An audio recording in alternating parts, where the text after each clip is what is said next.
Hello students, good morning. आज हम लोग क्लास 10th की एनसीईआरटी बुक ट्रिग्नोमेट्री का एक्सरसाइज 8.1 शुरू करने जा रहे हैं। ठीक है, तो एक्सरसाइज 8.1 के सारे questions one by one solve करेंगे। सबसे पहले क्वेश्चन नंबर 1। क्वेश्चन है in a triangle ABC right angle at B. कोई एक ट्रायंगल है जो कि राइट एंगल ट्रायंगल है, नेमली चूंकि एंगल बी 90 बोला है और ट्रायंगल का नाम क्या है एबीसी। तो once again in a triangle ABC right angle at B AB is equal to 24 centimeter. It means the value of side AB is given 24 centimeter. Clear? And BC is equal to 7 centimeter. एक right angle triangle के दो sides का value दिया हुआ है, determine करना है। Determine means पता करना। With the help of this information we have to find the value of sine A and cos A. यानी फर्स्ट टाइम में हमको एंगल ए को सपोज करना है, जैसे साइन ए और कॉस ए का वैल्यू फाइंड करना है, और दूसरी टर्म में साइन सी यानी ये वाला एंगल हम लोग को सपोज करना है और कॉस सी। तो देखते हैं कि कोई भी राइट ट्रायंगल्स में अगर दो साइड है तो थर्ड साइड पहले हम लोग फाइंड आउट करेंगे। तो सबसे पहले आप गिवन लिख लीजिए। In right triangle ABC angle B equal to 90 है, ये इसका गिवन हो गया। Also the value of two sides is given, AB equal to 24 centimetre and BC is equal to 7 centimetre. ये हमारा गिवन हो गया। ठीक है, टू फाइंड क्या करना है, पहले टर्म में आपको फाइंड करना है sine A is what and cos A is equal to what. Second time में क्या करना है, sine C is what and cos C is what. This are my targets. ठीक है, तो टू फाइंड करना है तो हम लोग सोल्व लिखेंगे। तो सबसे पहले इन राइट ट्रायंगल ABC में आएंगे। राइट ट्रायंगल ABC में तो the side just opposite the right angle is known as hypotenuse which is the longest side. किसी भी राइट एंगल ट्रायंगल में जो साइड हाइपोटेन्यूज होता है वो सबसे लंबा होता है, जो कि 90 के अपोजिट में होता है। ठीक है ना, तो बाई पाइथागोरस थ्योरम, जो आता है पाइथागोरस थ्योरम, तो the square of hypotenuse is equal to the sum of the square of two other sides. It means AB square plus BC square. Clear? तो 24 cm का होल स्क्वायर प्लस 7 cm का whole square, इतना करेंगे। 24 का जो value होता है वो हो जाएगा 576। 24 का जो स्क्वायर होता है वो 576 cm square plus 49 cm square. Clear? तो इन दोनों को अगर ऐड करेंगे, कितना हो जाएगा, 965 7 4 11 112 516 625 cm स्क्वायर इसका ऐड आएगा। तो आपको पता है कि अगर कभी भी स्क्वायर अगर हटता है तो रूट चढ़ता है, तो AC का स्क्वायर अब हटाएंगे तो रूट चढ़ जाएगा 625 cm का स्क्वायर, और 625 परफेक्ट स्क्वायर नंबर है किसका, 25 का। ठीक है, और ये स्क्वायर है तो एक cm बाहर आ जाएगा, और ये पेयर हो गया तो पेयर का क्या होता है, एक बाहर निकल जाता है। तो AC का वैल्यू जो है 25 सेंटीमीटर आ गया। AC का वैल्यू 25 सेंटीमीटर। तीनों साइड्स क्लियर हो गया। अब हम अपने फर्स्ट कंडीशंस में आएंगे। पहले क्या बोला है, साइन ए। तो आपको बार बार बताया गया है कि अगर एंगल इसको सपोज करेंगे तो हमारा सामने वाला परपेंडिकुलर होता है और 90 के सामने हाइपोटेन्यूज और रिमेनिंग साइड बेस होगा। तो साइन क्या होता है, P/H। तो ये परपेंडिकुलर हो गया, ये H। तो साइन होता है P बाई एच। तो क्या हो जाएगा 7 cm by 25 cm। cm cm cancel, therefore sign A का वैल्यू हो गया 7/25। वैसे ही अगर हम cos A का वैल्यू देखेंगे, cos A का वैल्यू, चूंकि एंगल यही है तो सामने परपेंडिकुलर हुआ, 90 के सामने हाइपोटेन्यूज हुआ, तो ये वाला क्या होगा बेस होगा। तो होता है क्या है cos B बाई एच। तो B बाई एच अगर होता है तो हमारा होगा AB by AC, it means 24/25। आप चाहे तो डायरेक्ट लिख सकते हैं, otherwise centimetre. Therefore cos A is equal to 24/25। जैसे इसका हम लोग वैल्यू फाइंड आउट किए हैं, ठीक है, वैसे ही आप देख सकते हैं sin C cos C का वैल्यू निकालने का प्रयास कीजिए। तो आइए सेकंड भी देखते हैं। अब क्या करना है sin C। तो sin C अगर सपोज कर रहे हैं तो ये एंगल सपोज करना है, तो सामने वाला क्या हो गया परपेंडिकुलर, नीचे वाला बेस, 90 के सामने हाइपोटेन्यूज। तो यहाँ पे है sin C। तो P बाई एच यानी AB बाई AC, और ये हो जाएगा 24/25। वैसे ही cos C क्या हो जाएगा, तो ये अगर एंगल सपोज कर रहे हैं तो cos क्या होता है B बाई एच, क्योंकि ये 90 हो गया, ये परपेंडिकुलर हो गया ना, cos C ये ले रहे हैं तो परपेंडिकुलर, तो B by H, it means BC by AC is equal to हो जाएगा 7/25। Now question number 2, in figure 8.3, आप एनसीईआरटी बुक में देखेंगे, ये फिगर नंबर दिया हुआ है 8.3। तो इन फिगर 8.13 में अगर आप देखेंगे तो find tan P minus cot R, यानी एक बार एंगल P लेना है जिसमें tan P सपोज करना है, और दूसरे टाइम में R एंगल लेना है जिसमें cot R सपोज करना है, ठीक है। तो इन दोनों का डिफरेंस का क्या वैल्यू होगा यही फाइंड करना है। क्वेश्चन क्लियर है? सबसे पहले सॉल्यूशन लिखेंगे। गिवन में क्या क्या आपको दिखा, तो इन राइट ट्रायंगल PQR, आप देख रहे हैं कि PQR एक राइट एंगल ट्रायंगल है और एंगल Q जो है 90 है। आल्सो और भी चीज दिया हुआ है, क्या दिया हुआ है, the value of PQ is equal to 12 centimetre and the value of PR is equal to 13 centimeter. The two sides of the triangle are given. First we have to find the third side QR. सबसे पहले हम लोग QR निकालेंगे। तो to find क्या करना है ये भी क्वेश्चन है, tan P minus cot R, ठीक है। नर्वस नहीं होना वीक स्टूडेंट्स को। सॉल्व। तो कोई भी टारगेट को पूरा करने के लिए पहले गिवन का हेल्प लेते हैं, ठीक है। तो आप जानते हैं कि इन राइट ट्रायंगल PQR में दो साइड्स है, तो हम पाइथागोरस अप्लाई करेंगे। पाइथागोरस सिर्फ राइट एंगल ट्रायंगल में ही अप्लाई होता है, ठीक है। बाय पाइथागोरस थ्योरम, पाइथागोरस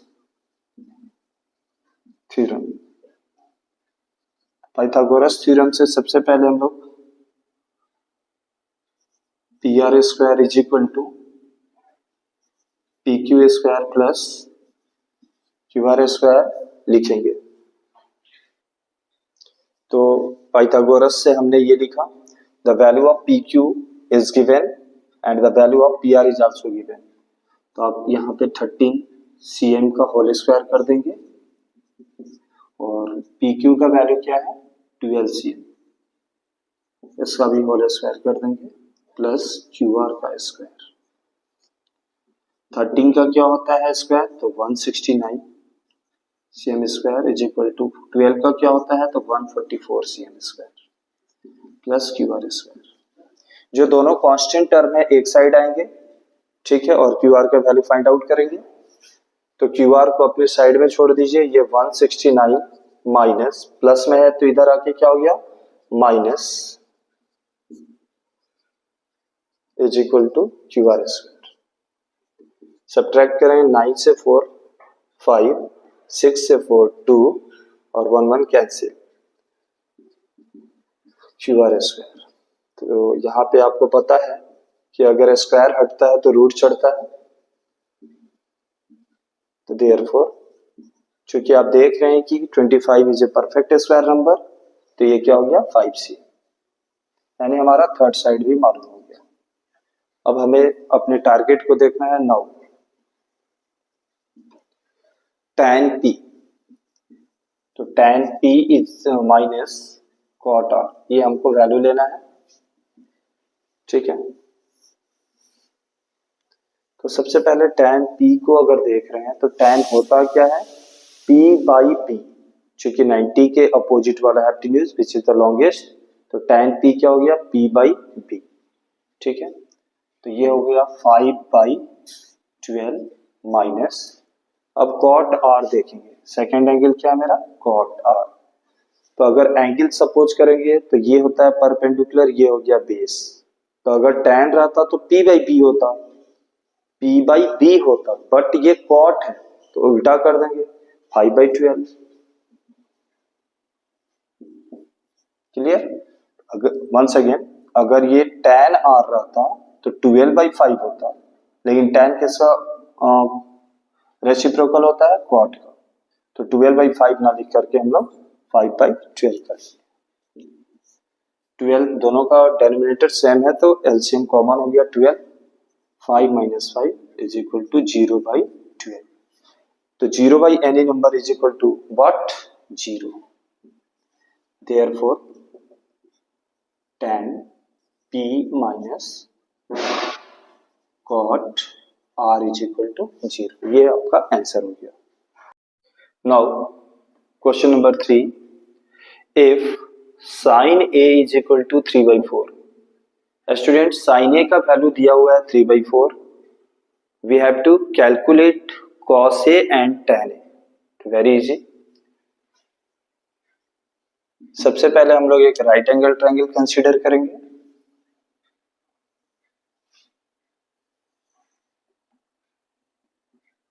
ए है तो हम लोग ट्रायंगल का भी नाम ABC दे देंगे।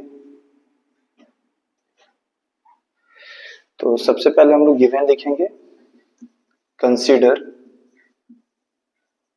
ए राइट ट्रायंगल ABC, माना कि ABC एक राइट एंगल ट्रायंगल है, angle B equal to 90 degree, ये हमारा कंसीडर गिवन हो गया। आल्सो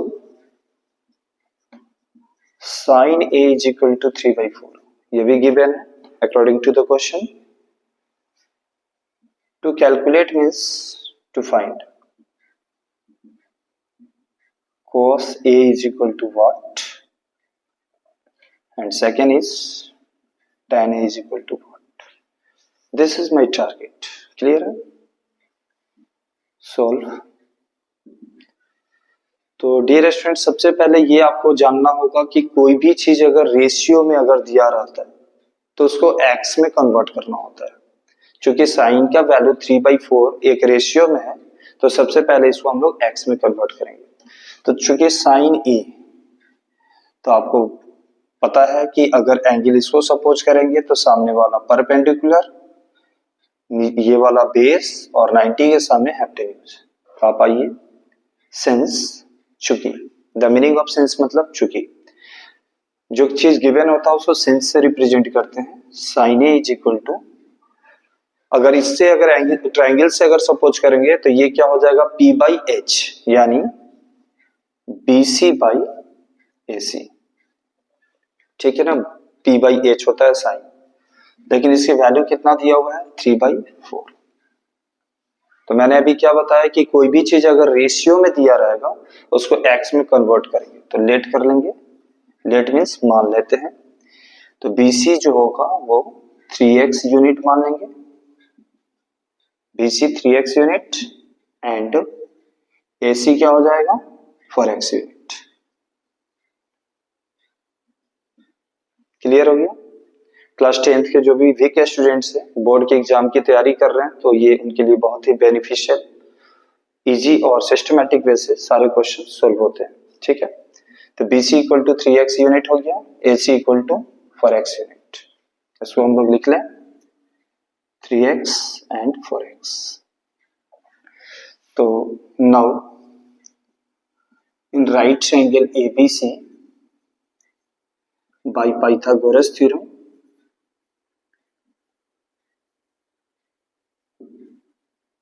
पाइथागोरस थ्योरम आप यूज करके आप लिख सकते हैं AC square is equal to AB square plus BC square. AC का वैल्यू गिवन है 4x का होल स्क्वायर, AB हमें फाइंड आउट करना है, BC का वैल्यू जो है वो 3x का होल स्क्वायर। 4x का होल स्क्वायर क्या होगा 16x square is equal to AB square plus 9x square.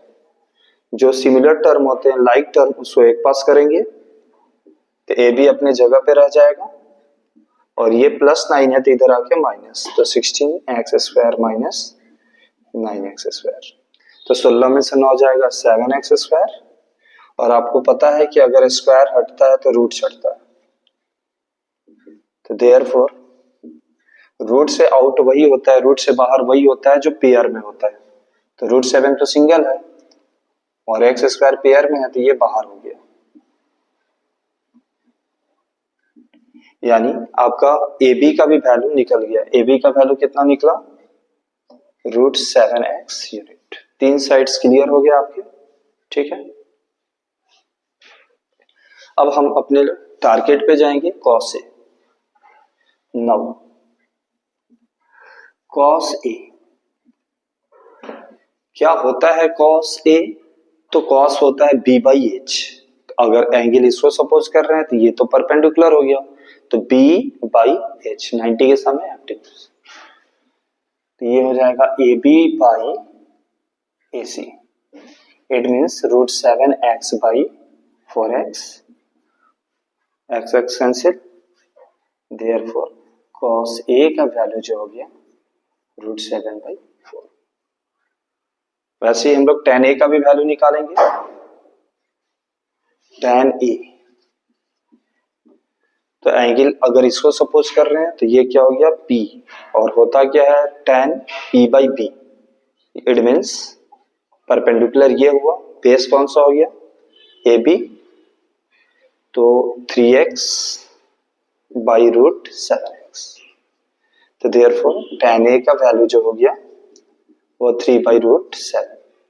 Actually आप NCERT बुक का अगर आंसर देखेंगे तो आंसर इतना ही है। अगर आप चाहें तो इसको रेशनलाइज भी कर सकते हैं, क्योंकि नीचे में इरेशनल नंबर है, और कभी भी डिनोमिनेटर अगर इरेशनल नंबर होता है तो आप इसको चाहें तो रेशनलाइज कर सकते हैं।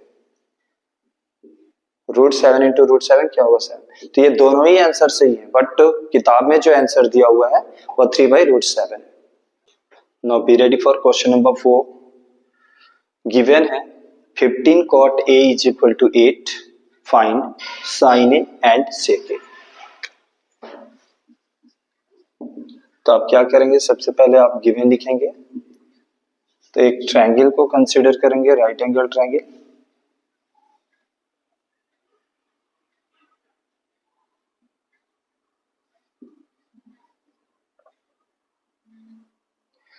तो consider a right triangle ABC in which angle B जो है वो 90 डिग्री है। इतना also 15 cot A is equal to 8। ये हमारा पूरा according to the question given information है। टू फाइंड क्या करना है, साइन A की वैल्यू क्या होगी, और सेकंड सेक A की वैल्यू क्या होगी। ये दो चीजें हमने फाइंड आउट करनी है। ठीक है, आप देख सकते हैं नेक्स्ट हाउ टू सोल्व। तो स्टूडेंट्स मैंने पहले भी बताया कि कोई भी चीज अगर गिवन होता है उसके कंडीशन से हम लोग स्टेप्स को आगे बढ़ाएंगे। तो since 15 cot A is equal to 8 है, तो आप इसको लिख सकते हैं cot a is equal to, multiply में है तो डिवाइड में जाएगा, 8/15, ठीक है। बट अगर cot a ले रहे हैं, इसको एंगल सपोज कर रहे हैं, तो आपको पता है कि अगर एंगल इसको सपोज करेंगे तो P ये होगा परपेंडिकुलर और ये बेस होगा 90 के सामने हाइपोटेन्यूज। तो tan जो होता है वो होता है P/B। tan क्या होता है? P/B। तो cot है उसका रेसिप्रोकल होगा, ठीक है। तो ये क्या हो जाएगा? AB/BC, AB/BC। क्लियर है? एक बार फिर से ध्यान देंगे वीक स्टूडेंट्स, अगर एंगल इसको सपोज करेंगे तो ये होगा परपेंडिकुलर और ये होगा बेस। क्योंकि tan रहता तो आप लेते BC/AB, P/B, BC/AB, बट हमारा cot है तो tan का रेसिप्रोकल होता है, तो हम इसको उल्टा कर देंगे AB/BC। मैंने ये बताया कि कोई भी साइड्स अगर रेशियो में रहते हैं तो उसको x में कन्वर्ट करेंगे, तो लेट कर लेते हैं, let AB equal to 8x unit and BC is equal to, BC कितना है? 15x unit. ये दोनों आप सपोज कर लेंगे, रेशियो में कोई भी चीज रहे x में कन्वर्ट करेंगे।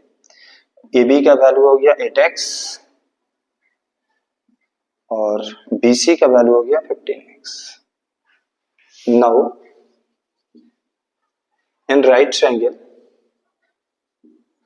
ABC में आएंगे तो 90 है तो Pythagoras by PYTHGORS, Pythagoras theorem.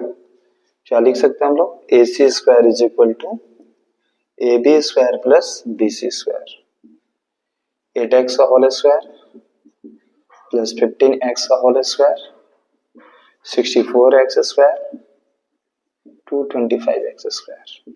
इन दोनों को ऐड करेंगे 5 4 9 6 2 8 एंड 2 289x स्क्वायर। यहां तक क्लियर है? आपको पता है कि अगर स्क्वायर हटता है तो रूट जाता है और 289 परफेक्ट स्क्वायर है, किसका होता है ये? तो 17 इंटू 17 करेंगे तो ये 289 आएगा।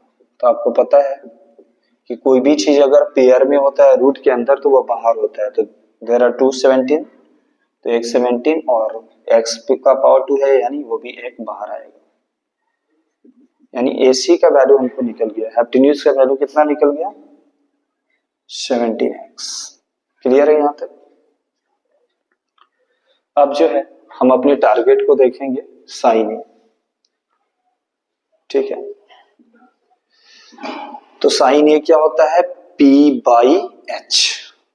P ये एंगल ले रहे हैं तो P/H, तो ये हो गया आपका BC/AC, इट मींस 15x/17x।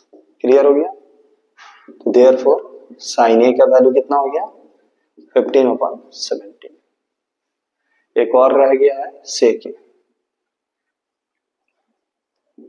तो सेक ए, चूंकि एंगल इसको सपोज कर रहे हैं, अगर ये कॉस रहता तो कॉस होता तो क्या होता? B/H, ठीक है, B/H, क्योंकि सामने वाला परपेंडिकुलर हो गया।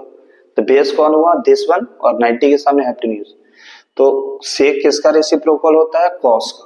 तो कॉस रहता तो हम लेते B/H, तो सेक है तो रेसिप्रोकल कर देंगे H/B, it means AC/AB, it means 17x/8x। तो देयरफॉर सेक ए का वैल्यू कितना होगा? 17/8। अब आंसर मिलाइए। Now question number 5, given sec theta is equal to 13/12, calculate all other t ratios। तो सबसे पहले हम लोग गिवन लिखेंगे। गिवन में क्या करना है? कंसीडर कर लेंगे। कंसीडर है राइट ट्रायंगल ABC,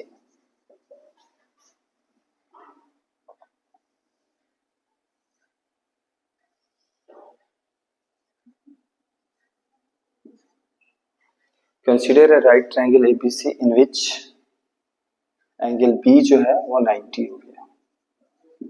यहां तक clear? Also sec theta is given 13/12। ये मेरा गिवन इंफॉर्मेशन है With the help of this information we have to calculate all the t ratios. यानी t ratios कितने होते हैं? 6 होते हैं. sin theta, cos theta, tan theta, cosec theta, sec theta and cot theta. इन सारे के वैल्यू हमको कैलकुलेट करना है, एडवांस फाइंड करना है. तो to find sin theta, cos theta, tan theta. ठीक है, क्योंकि सेक थीटा तो वैल्यू दिया हुआ है, उसको हम लोग नहीं लेंगे. कॉसेक थीटा और सेक दिया हुआ है इसलिए नहीं लेंगे. और टैन का क्या होगा? Cot theta. ये इतने वैल्यूज हमको फाइंड आउट करने हैं. क्यों? क्योंकि calculate all other T ratios. तो सबसे पहले सिंस क्या गिवन है? Sec theta 13/12. तो स्टूडेंट कोई भी साइड्स अगर रेशियो में होते हैं तो उसको एक्स में कन्वर्ट करेंगे. तो आइए देखते हैं. यहाँ पे ए को आप थीटा मान लीजिए. ठीक है ना. तो अगर आप इसको थीटा मानते हैं, consider right triangle ABC, angle B equal to 90 and angle A को आप थीटा मान लीजिए. ठीक है ना. तो अगर एंगल ए को थीटा मानेंगे तो ध्यान दीजिएगा यहाँ पे वैल्यू सेक है. अगर ये कॉस रहता, ठीक है, तो पहले तो अगर थीटा इसको मान रहे हैं तो ये परपेंडिकुलर, नीचे वाला बेस और सामने वाला हाइपोटेन्यूज. तो कॉस क्या होता है? b/h, यानी ab/ac होता. कॉस थीटा लेते तो, बट कॉस का रेसिप्रोकल होता है सेक, तो ये उल्टा हो जाएगा. यानी b/h होता है ये कॉस, तो वो होगा h/b. ठीक है ना. कॉस थीटा होता तो b/h, ab/ac, बट सेक उसका रेसिप्रोकल है तो ac/ab. अब आप इसको लेट करेंगे, क्योंकि कोई भी साइड अगर रेशियो में होता है तो उसको हम लोग एक्स में कन्वर्ट करेंगे. एंड ab यहाँ पे आप देख सकते हैं 12x यूनिट. इसको मेंशन कर लेंगे, हेल्प मिलता है. और ये ab कितना हो गया? 12x. तो कभी भी कोई भी राइट एंगल ट्रायंगल में अगर दो साइड है तो थर्ड साइड कैसे निकाल सकते हैं? By Pythagoras theorem. Now in right triangle ABC by Pythagoras theorem. Pythagoras theorem, Pythagoras theorem लेंगे तो आप लिख सकते हैं AC square is equal to AB square plus BC square. Hypotenuse का square is equal to the sum of the square of other two sides. AC का value is given 3x whole square, AB is given 2x whole square plus BC is unknown. 13 किसका होता है? तो 169 हो जाएगा. और 12 का 144x square plus BC square. Like terms को एक पास रखेंगे और ये प्लस में है तो इधर आके क्या होगा? माइनस.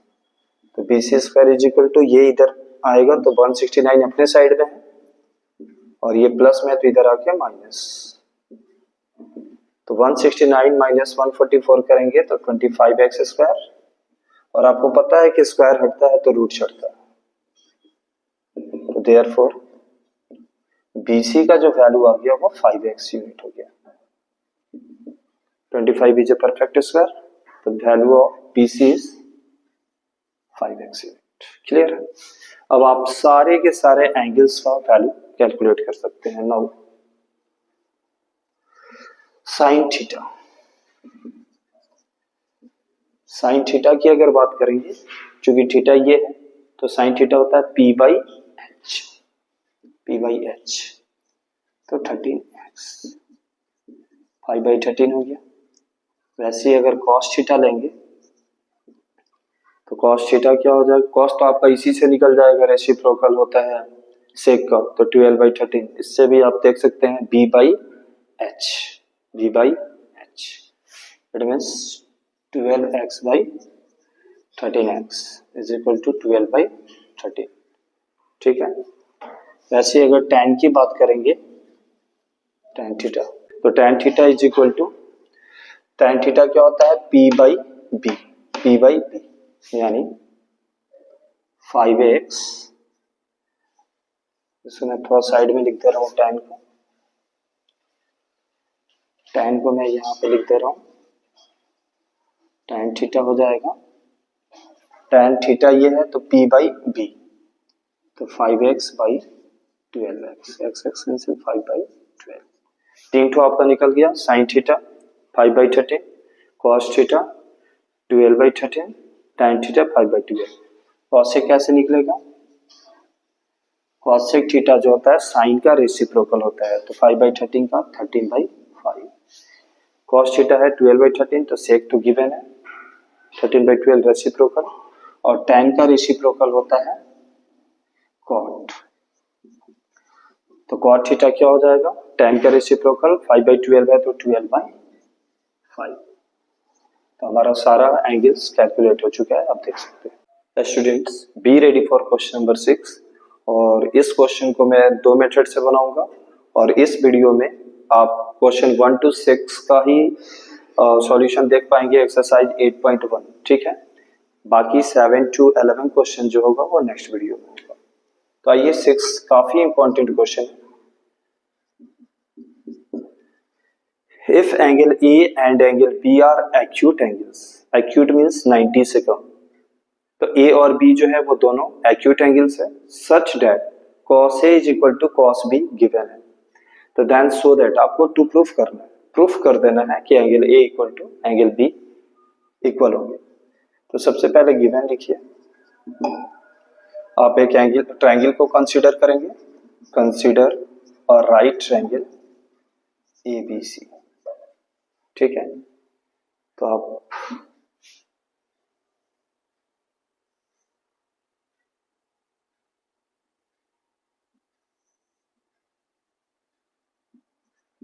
ए बी सी एक राइट ट्रायंगल कंसीडर कर रहे हैं, तो consider a right triangle A B C, जिसमें एंगल सी हो गया right angle 90, also and angle A and angle B are, आप देख सकते हैं ये दोनों के दोनों एक्यूट एंगल है, यानी 90 से लेस है, ठीक है। तो angle A and angle B are acute angles, also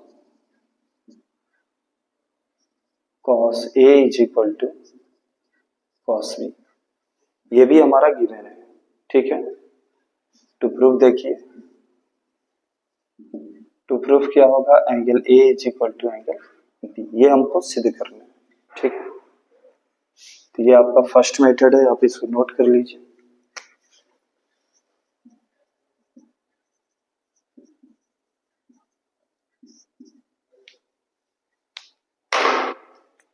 proof देखेंगे। तो स्टूडेंट्स आप सभी जानते हैं कि कोई भी टारगेट को कवर करने के लिए पहले गिवन कंडीशंस पे जाना पड़ता है, ठीक है ना।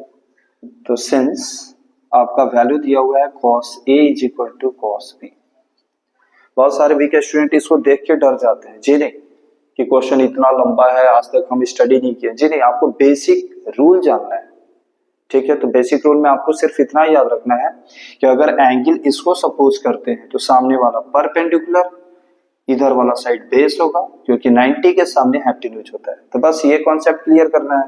वैसे अगर B इसको मानते हैं तो सामने परपेंडिकुलर ये हो जाएगा, नीचे वाला बेस ये होगा, 90 के सामने हाइपोटेन्यूज, तो ये कॉन्सेप्ट ही क्लियर करनी है, ठीक है। तो आप cos A पहले पकड़ रहे हैं, तो आप जानते हैं कि अगर एंगल इसको पकड़ेंगे तो ये हमारा परपेंडिकुलर होता है और ये हमारा बेस होता है, ठीक है। तो cos होता क्या है, B by H, it means AC by AB, ठीक है ना।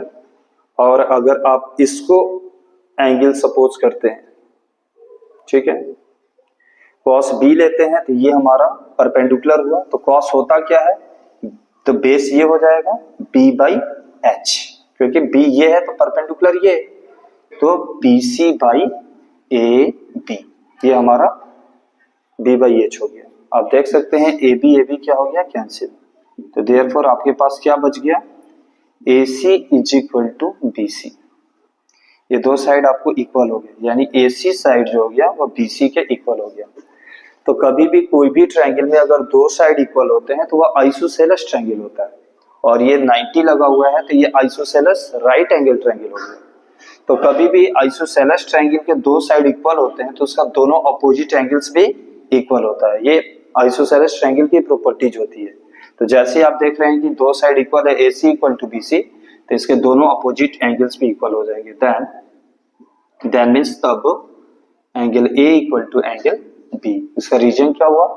The angles opposite to equal sides. ठीक है, तो यही आपको प्रूफ करना था, और जैसे ही क्वेश्चन प्रूफ हो जाता है उसको आपको नीचे में प्रूफ लिखना होगा। ये इसका फर्स्ट मेथड है। स्टूडेंट्स, अब इसी क्वेश्चन का हम लोग सेकंड मेथड सीखने जा रहे हैं। फर्स्ट मेथड काफी इजी था, बट सेकंड मेथड जो है वो आपको इसके सॉल्व एग्जांपल में प्रैक्टिस कराए जा चुके हैं, तो ये थोड़ा सा डिटेल्स होगा। ठीक है, क्योंकि यहाँ पे दो एंगल है तो इस बार हम लोग दो सेपरेट ट्रायंगल को कंसिडर करेंगे। ठीक है ना।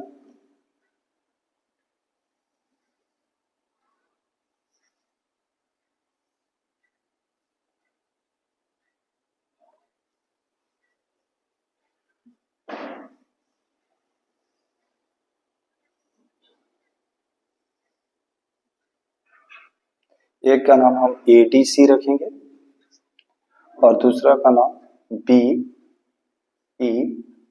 रखेंगे। अब क्यों ऐसे A और B को सेपरेट किया जा रहा है? क्योंकि हमारा दो ट्रायंगल को इक्वल प्रूफ करना है, और आप देख सकते हैं ये दोनों में दो 90 डिग्री है। तो आप कर रहे हैं consider two right triangles ADC and triangle BEF। ठीक है, दो ठो राइट एंगल ट्रायंगल हो गया, इन विच आप लिख सकते हैं angle D is equal to angle E equal to 90 degree है। ठीक है ना। एंड एंगल A और एंगल B जो है वेयर, यहाँ पे वेयर मीन्स जहां की angle A and angle B are acute angles. पहला पोर्शन जो है, पहला पार्ट गिवन का आप देख रहे हैं, ADC और BEF two right angle triangles हो गया, जिसमें एंगल D और एंगल E 90 है, और गिवन में क्या बोला है, A और B एक्यूट है। तो आप देख भी रहे हैं ये दोनों 90 से कम है, that's why these are acute angles. साथ ही साथ आल्सो और भी गिवन है, also cos A is equal to cos B, ये भी हमारा गिवन है। टू प्रूफ क्या करना है? टू प्रूफ करना है angle A is equal to angle B। ध्यान देंगे तो प्रूफ हम कैसे करेंगे, ध्यान से देखिए। तो मैंने क्या कहा है कि कभी भी हमारा जो गिवन कंडीशन होता है उसके आधार से हम लोग आगे बढ़ते हैं। तो cos A is equal to cos B हमारा गिवन है। cos A, तो इस ट्रायंगल में अगर आप एंगल A को देख रहे हैं तो cos क्या होता है, B बाई H, क्योंकि सामने परपेंडिकुलर, तो B by H, it means AD by AC। और अगर इसमें अगर आप देखेंगे तो cos B है तो इसका बेस ये होगा B by H, it means BE by BF। ठीक है, ये दोनों टारगेट हो गया। तो आपको पता होना चाहिए कि कभी भी अगर दो ट्रायंगल की कंपेयर करना होता है, तो जैसे ये दो ट्रायंगल में आप देख रहे हैं कि अगर AD अगर आपका बेस है तो उस ट्रायंगल का बेस क्या है, B, तो दोनों को सेम प्रोपोर्शनल में करेंगे। AD अगर इस ट्रायंगल का बेस है और उस ट्रायंगल का बेस BE है, तो दो ट्रायंगल को कंपेयर करते वक्त दोनों का साइड प्रोपोर्शनल होना चाहिए। इट मींस आप AD और इसको नीचे लाएंगे BE, और इस ट्रायंगल का अगर हाइपोटेन्यूज AC है तो उस ट्रायंगल का भी हाइपोटेन्यूज BF प्रोपोर्शनल होना चाहिए। तो ये ऊपर से नीचे आया तो ये भी नीचे से ऊपर जाएगा, तो AC बाई BF। अब आप आसानी से देख सकते हैं दोनों का base AD by BE side proportional है, और दोनों का hypotenuse AC by BF side proportional है। आपको यहाँ पे सिमिलर ट्रायंगल्स का यूज करना पड़ेगा। ठीक है, तो इन दोनों को हम K यूनिट मान लेते हैं। ठीक है ना, से मतलब मान लें, इसको फर्स्ट मान लीजिए। ठीक है, तो जैसे अगर आपका ये दोनों साइड्स K के इक्वल हो गया तो देन लेट AD जो हो गया, अब दोनों को K से कंपेयर करेंगे बारी बारी से। तो पहले इसको K से करेंगे तो AD यहीं पे रह जाएगा K इंटू BE या BE into K, BE into K कर देंगे। और वैसे ही अगर इसमें कंपेयर करेंगे तो AC यहीं पे रुक जाएगा और BF इंटू K, तो AC is equal to BF into K। यहाँ तक कोई डाउट नहीं होना चाहिए, ठीक है। तो स्टूडेंट्स AD का वैल्यू क्लियर हो गया, AD का वैल्यू BE और AC का वैल्यू BF, ठीक है। ये सपोज किया गया यहाँ से। तो वी हैव में आप देखेंगे CD इज इक्वल टू, तो CD क्या है हमारा परपेंडिकुलर है, तो दो साइड आपको दिख रहा है AD का वैल्यू BE और AC का वैल्यू BF तो थर्ड साइड कैसे निकलेगा, हाइपोटेन्यूज के स्क्वायर में से माइनस किया जाता है अदर साइड। तो ये हमारा थर्ड साइड CD क्या है, परपेंडिकुलर है। क्यों? क्योंकि एंगल A और एंगल B को एक्यूट माना गया है, तो इस एंगल के सामने वाला परपेंडिकुलर। तो जैसे CD निकालेंगे इस साइड का, इस ट्रायंगल का, वैसे ही उस ट्रायंगल का भी परपेंडिकुलर रेशियो में ले लीजिए FE, ठीक है। तो CD का कैसे निकालेंगे, हाइपोटेन्यूज का स्क्वायर यानी AC स्क्वायर माइनस ये साइड निकालना है तो ये AD का स्क्वायर। वैसे ही जैसे इसमें किए हैं वैसे ही उसमें भी निकालेंगे, तो ये हाइपोटेन्यूज कौन हो गया, BF, ठीक है, अंडर रूट BF का स्क्वायर माइनस और कौन सा साइड होगा ये BE, B का स्क्वायर। यहां तक क्लियर है। अब आप देख रहे हैं कि AC का वैल्यू गिवन है, कितना है, BF K का होल स्क्वायर माइनस AD का भी वैल्यू कितना है, BE K स्क्वायर बाई में under root BF square minus BE square.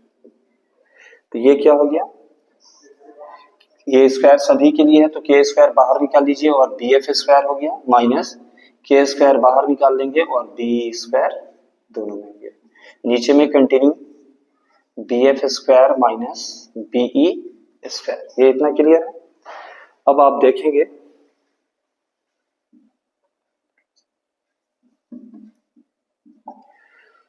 इसको यहां पे लिख लेते हैं। आप देख सकते हैं कि ये माइनस के दोनों तरफ K स्क्वायर है तो K स्क्वायर कॉमन खींचेंगे तो बचेगा क्या, BF square minus BE square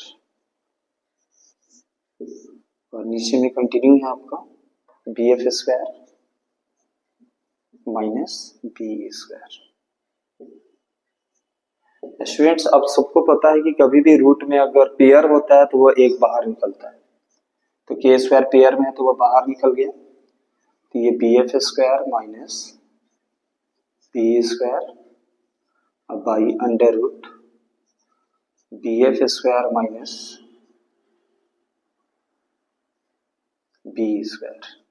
clear है, ये ऊपर नीचे दोनों सेम हो गया तो ये कैंसिल आउट हो जाएगा, तो इज इक्वल टू K बच गया, ठीक है। तो ये K किसके बराबर बच गया, CD बाई FE, ठीक है। आप इसको यहां पे लिख लीजिए, therefore CD by FE is equal to K, इसको आप सेकंड मान लीजिए। आप इधर देख सकते हैं कि फर्स्ट इक्वेशन को आपने AD बाई BE दोनों का बेस और दोनों का हाइपोटेन्यूज AC बाई BF को K माने थे और इधर दोनों का प्रोपोर्शनल हो गया परपेंडिकुलर CD बाई FE, इसको भी K। तो कहा जाता है RHS इक्वल, तो LHS भी इक्वल होगा क्योंकि ये सब भी किसके बराबर है, K के बराबर है और ये भी किसके बराबर है, K। तो दोनों ही जब K के इक्वल है, दोनों ही K के फ्रेंड है तो सभी आपस में इक्वल होंगे। तो फ्रॉम फर्स्ट एंड सेकेंड, इसको आप अंडरलाइन कर लेंगे, AD by BE is equal to AC by BF is equal to CD by FE, ठीक है ना। ये कैसे आया, फ्रॉम फर्स्ट एंड सेकेंड। तो ये सारे के सारे साइड आप देख रहे हैं कि प्रोपोर्शनल में। अगर आप सिमिलर ट्रायंगल्स पढ़े हैं तो आप इसमें पढ़े होंगे कि कोई भी ट्रायंगल्स के अगर तीनों साइड प्रोपोर्शनल होते हैं तो वह ए सिमिलरिटी से सिमिलर हो जाते हैं, ठीक है ना। तो देयरफॉर आप कैसे देख सकते हैं, तो नीचे का बेस, क्योंकि ये A अगर एक्यूट एंगल सपोज किया गया है तो ये परपेंडिकुलर हो गया, तो दोनों का बेस AD बाई BE, इन दोनों ट्रायंगल का बेस प्रोपोर्शनल हो गया। दोनों का हाइपोटेन्यूज देखिए AC बाई BF, दोनों का हाइपोटेन्यूज प्रोपोर्शनल हो गया।